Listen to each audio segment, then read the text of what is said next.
I do, before I let you go, want to look ahead at Donald Trump's second term here.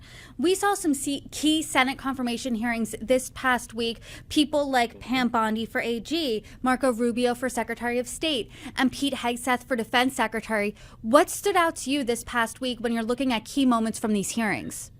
Yeah, I think Hegseth is the one. I mean, look, I thought that Pam Bondi was going to get confirmed as Attorney General before her confirmation hearing, and I think she is going to after it. Same thing with Marco Rubio as Secretary of State. To me, Hegseth was the one where there was like some level of uncertainty.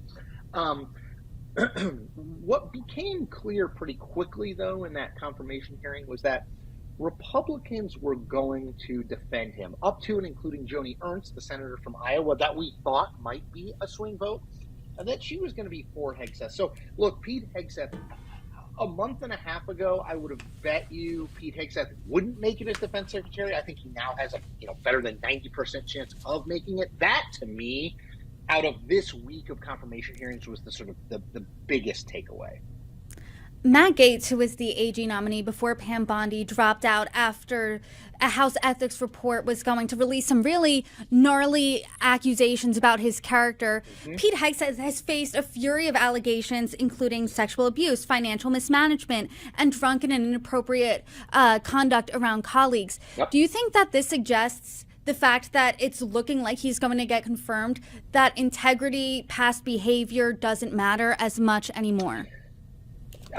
It's a good question, and I think you can't have that conversation without talking about Donald Trump and his the credible accusations and allegations against him regarding women, his case with E. Jean Carroll. So, do I think that standard has changed? I do. Do I think that Pete Hegseth benefited from the fact that a lot of the negative stories you just went through happened before Christmas?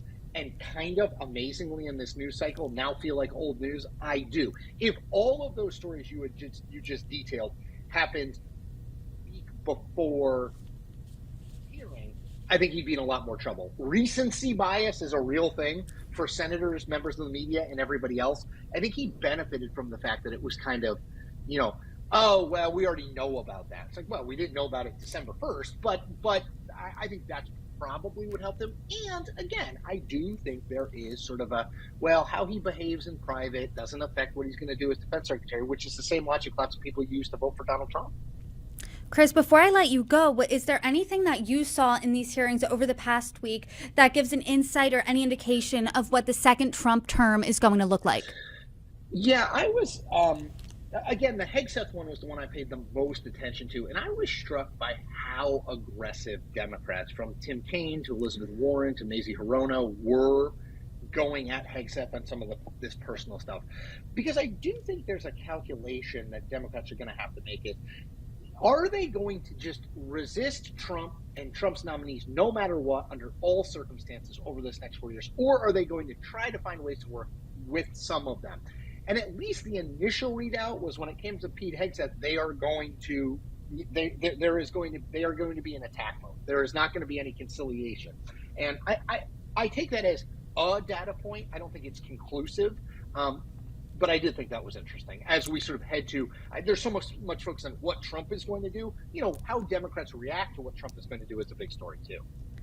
And as we head into what Trump is going to do in his second term, I hope you come back on and join me. Chris Cillizza, Of thank you so much course. for the conversation. I appreciate it every time.